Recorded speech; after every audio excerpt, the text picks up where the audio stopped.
The commander of the Adaldi army, Garaku, prayed fervently to the harvest gods, seeking the success of his crucial mission.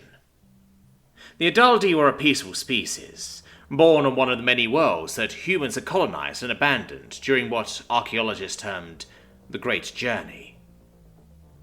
Numerous species, including the Adaldi, had taken their first steps into the cosmos around the same time. They were equally peaceful, leading to the formation of the Galactic Union without any conflict. Peace has stretched across the entire galaxy until the arrival of the ruthless beasts. They showed no interest in peace or cooperation. Their sole intent was to attack. In a universe without wars, the Galactic Union had not found it necessary to build warships. The prospect of learning warfare was abhorrent to their peaceful natures, but it was a necessity they had to embrace. Garaku prayed more fervently, spurred by recent news that an Eldaldi archaeologist had uncovered an ancient human relic, hinting at a weapon left behind by their creators for dire times. A weapon built by humans, a species so advanced that the galaxy had not been enough for them, could hopefully annihilate the horrifying beasts.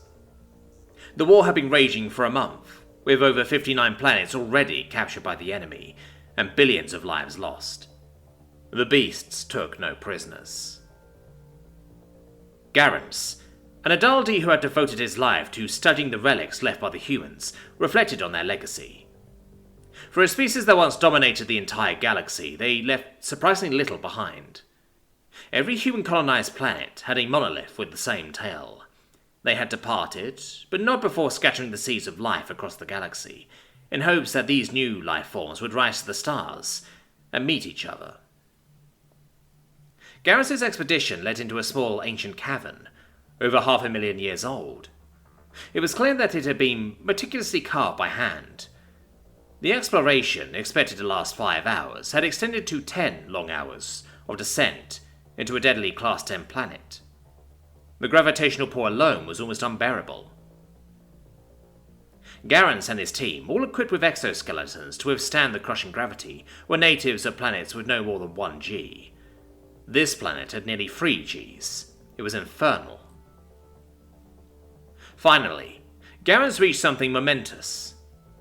2 metal doors, standing over 3 meters tall, and bearing a symbol recognized by every species in the galaxy. The same symbol engraved on every monolith.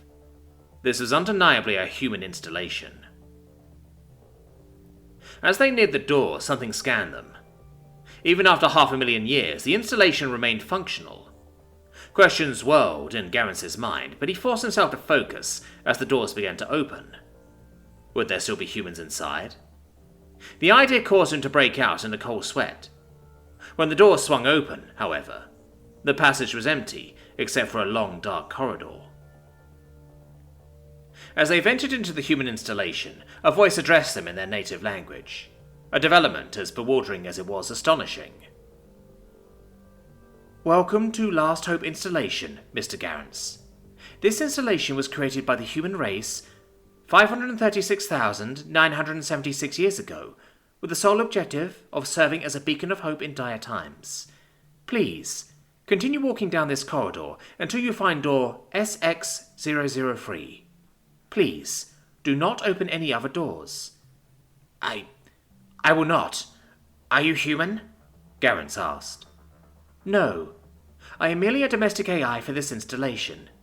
My objective is to guide you and your companions and ensure that you satisfy the requirements necessary to activate Project SX003. I understand. Thank you. I will follow your instructions, he said. As Garance reaffirmed his intention to follow the AI's instructions, he began to walk forward. The discovery of a domestic AI created by humans was a revelation that would undoubtedly lead to a permanent research post on this planet, attracting billions in funding. However, the ongoing war meant there was no time to celebrate or dwell on this discovery. He had to stay focused. After several minutes of walking down the corridor, and using all his self-control to resist opening doors SX001 and SX002, Garance reached the designated door, SX003. Only one person is permitted to enter this room. Will that be you, archaeologist Garance Luminous? The AI queried. Yes, Garance responded. The door opened, and he stepped into an overwhelmingly dark space. Barely able to see, he stood still. To activate Project SX-003, please answer the following questions. First question. Is the Galactic Union under attack? Yes, Garance answered. Second question. Are the attackers composed entirely of energy?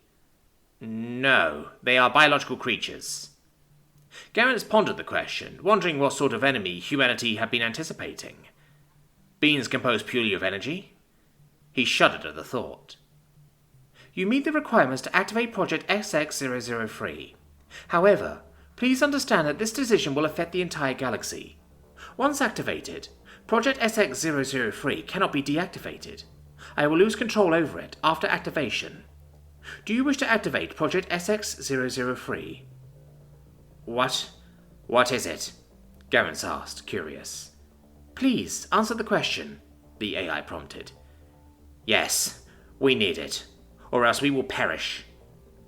Activating Project SX-003. Please wait. Light began to flood the room, making Garance's 3 hearts pound in his chest as he glimpsed what was housed within. Neural engram loaded. Metabolism stable. Biological functions operative. A hibernation capsule lay before him. It slowly opened, releasing a white, frosty mist. A human woman clung to the edge of the capsule, towering over Garance at nearly 2 meters. She was draped only in bandages covering her private areas. Wincing slightly, the woman rubbed her forehead and spoke in her native human tongue. Her words would be passed down among all species as the first ever spoken by a living human. What a headache, she muttered. She scanned the room before her gaze fell upon Garance, whose expression was a mix of shock and awe. Don't worry, Garance. I'll take care of your problem, she reassured him. Overwhelmed by the momentous revelation, Garance blacked out. It was simply too much to bear. With his last thoughts, he wondered how one human would help them to win this war. Strangely, he was confident that she would be able to do it.